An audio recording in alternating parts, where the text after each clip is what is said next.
Life Audio. Jesus was out teaching all afternoon to the big crowd, and then he says to the disciples, okay, go ahead and feed them because they're hungry. And they're like, what?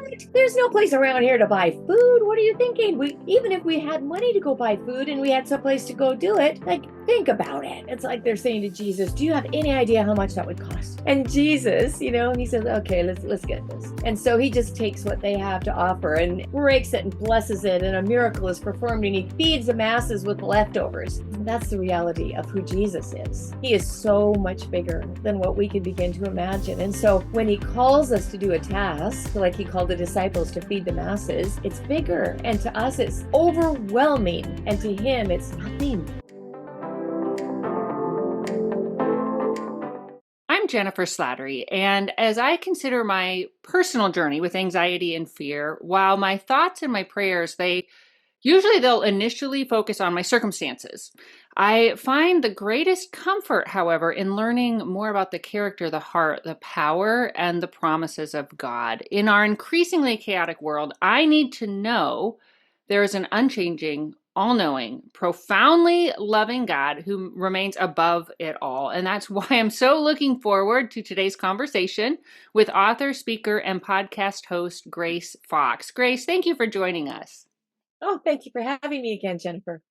Grace and her husband, Gene, aka Sailor Man, they live full-time in a marina near Vancouver, British Columbia, and co-direct International Messengers Canada, a missionary sending agency with staff in 30 countries. She's written 14 books, is a member of the First Five writing team with Proverbs 31 Ministries, and co-hosts the podcast, Your Daily Bible Verse. She loves fulfilling her God-given assignments, but she also finds great joy in snuggling with her grandchildren, rising early to sip coffee and read her Bible, taking long walks while listening to worship music, and sharing home-baked apple pies, oh yum, and cinnamon rolls, oh my goodness, with her neighbors. That sounds lovely. In her new book, Names of God, Living Unafraid, Grace shares honestly about her faith journey from fear to freedom. She gets that the world is an increasingly scary place and the future is uncertain. She understands how one's life can be altered in a heartbeat. Rather than focusing on the what ifs and the negatives that can paralyze us with fear, she shows how the meaning of 7 of God's names help set us free. Each session includes biblical and real-life examples that illustrate the power of God's names, a guided prayer, reflection questions, and video access to more author insights. Ideal for individual and groups, this heartfelt devotional study will draw you closer to God and bolster your courage to live unafraid. Grace, I really love the wisdom and the insight that you included in your latest release, and I love your emphasis on God's unchanging character. You say that writing this book, writing Living Unafraid, that grew your faith. How so? I did a lot of research, and then I realized how, head knowledge isn't enough. You got to take that head knowledge and get it down into the heart. And it has to apply in order to have life transformation. And as I was doing research into the technical parts of the Hebrew names of God and where they showed up in scripture and what they mean and all the rest of that, I began to realize, whoa, I have already experienced God by that name. As I started thinking about situations in my past, I realized I have experienced God by the name Yahweh Roi, or the name Yahweh Yireh. And it was such an encouragement to me to know God had been there all the time. It wasn't just this brand new bunch of knowledge I was gleaning. It's stuff I'd already experienced without even knowing that that name was connected to that experience. I love how he does that, how he just gives us reminders of his faithfulness. You start your book, actually, the devotional, with the Hebrew name for God, Yahweh. And you mentioned that it appears more than 6,000 times in the Old Testament. What is God trying to tell us through that name, Yahweh, which he self-identified, correct? He did at the burning bush. That's how he introduced himself to Moses. And he said, this is the name by which I want to be known from generation to generation. And it's also the beginning of the compound names of God that the book includes as well. They start with Yahweh and then they have a second part. So this name is really important and foundational to understanding the character of God. what it tells us is that he is the creator of the universe. He is the one who created life. He sustains it, he owns it, and yet he wants relationship with his creation. And so it also tells us that he is self-sufficient because he is the creator. He doesn't depend on anything. So for ourselves, if we all of a sudden don't have water to drink, we're in big trouble. If we don't have air to breathe, we're gone. But God doesn't depend on any of those things because he's the source of those things. And so we go to him for those things that we need. His existence doesn't depend on it. He's also self existent. No one created him. He always has been. He always has been because of who he is. And he's not who he is because experiences in his past made him this way. It's not, he just is who he is because he is God. So different from us as human beings. And so when we begin to understand those things about him, how do we not bow in worship to him? How do we not say, he's bigger than I am?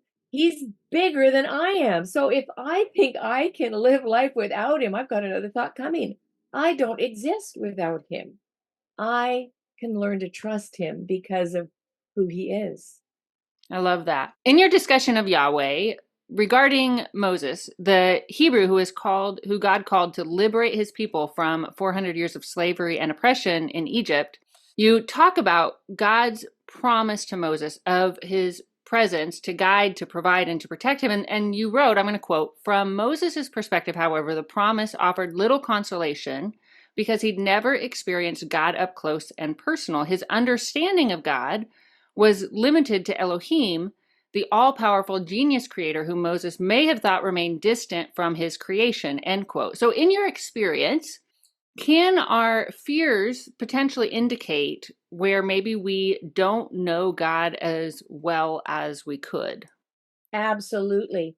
I have a friend who once upon a time said to me oh, this was great, a piece of wisdom that I've never forgotten. And she said, when fearful thoughts come to my mind, I have to stop and ask myself, what aspect of God's character am I not trusting? And I just love that.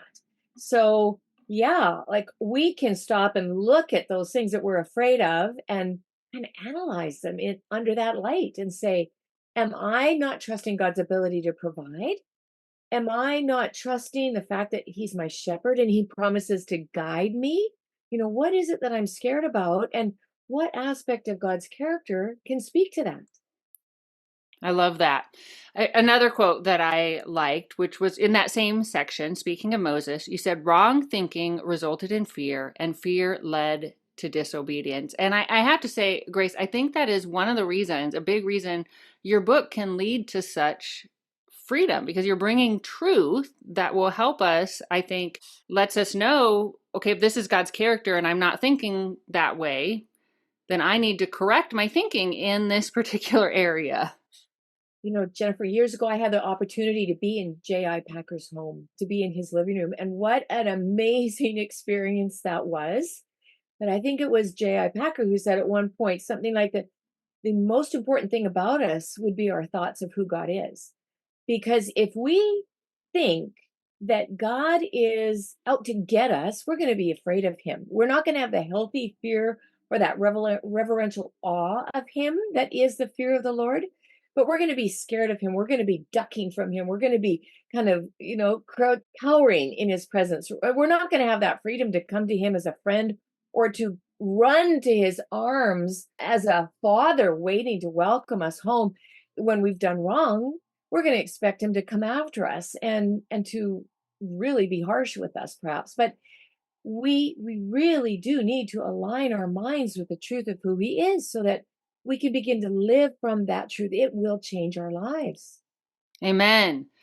Well, speaking again of Moses, you write that fear is natural when God gives us an assignment. And Moses was certainly given a really an overwhelming assignment. But why do you think fear can paralyze us? Oh, when God gives us an assignment, it's Henry Blackaby who said something like, when God gives us an assignment, it will always be bigger than us. And how we respond reveals what we believe to be true about him. And the fact is, he will give us those assignments that are bigger because it's going to call us to trust him more. And if we could do it in our own human strength, well, we don't need him then. So he doesn't want us to live that way, right? He wants us to live dependent on him and coming to him constantly because he wants that relationship with us. And so the fears that we experience when God gives us that big assignment would be the fear of inadequacy, just like Moses. Moses was scared. It's that fear of failure, the fear of being exposed maybe as somebody who really doesn't have it all together. And if we're exposed for that, then what are people going to think of us? And it just goes on and on in our head, right? It just gets like a snowball that rolls down the mountaintop and picks up more snow as it goes. And so when we have that one little thought, I can't do that, it just compounds. It gets bigger and bigger. And frankly, I struggled with that fear even as I wrote that book. And I'm struggling with that fear as I write the sequel to it. Like, this is bigger than me, God. And I've had to catch myself and say, stop that. It's not a matter of thinking, I can't do this. It's a matter of saying, thank you for giving me the opportunity to do this. And because you've called me to it, you will see me through it and you will equip me to do whatever you've called me to do. That's the truth by which we have to learn to live. As you were talking, I was thinking of the phrase imposter syndrome and how it's pretty, I think it's pretty common. But I was thinking about when you talked about how when God gives us an assignment, it's bigger than us. I was thinking about the gospel opportunity in that, right? Like when we step into that, instead of being like insecure about it, thinking, wow, what is this revealing about the power, the heart, the character of God by me stepping into an area that maybe I am obviously, from my perspective, not a fit or ill-equipped for. Oh, I think even the disciples struggled with that. I think of the one story in the New Testament where Jesus was out teaching all afternoon to the big crowd, and then he says to the disciples, "Okay, go ahead and feed them because they're hungry." And they're like, "What? There's no place around here to buy food. What are you thinking? We even if we had money to go buy food and we had some place to go do it, like think about it." It's like they're saying to Jesus, "Do you have any idea how much that would cost?" And and Jesus, he says, "Okay, let's get this." And so he just takes what they have to offer and breaks it and blesses it, and a miracle is performed, and he feeds the masses with leftovers. And I think that's the reality of who Jesus is. He is so much bigger than what we can begin to imagine. And so when he calls us to do a task, like he called the disciples to feed the masses, it's bigger. And to us, it's overwhelming. And to him, it's nothing. But we have to partner with him in doing it. He doesn't expect us to figure it out on our own and to produce that on our own. But I think he delights to show us what he can do when we partner with him doing something that seems impossible. That I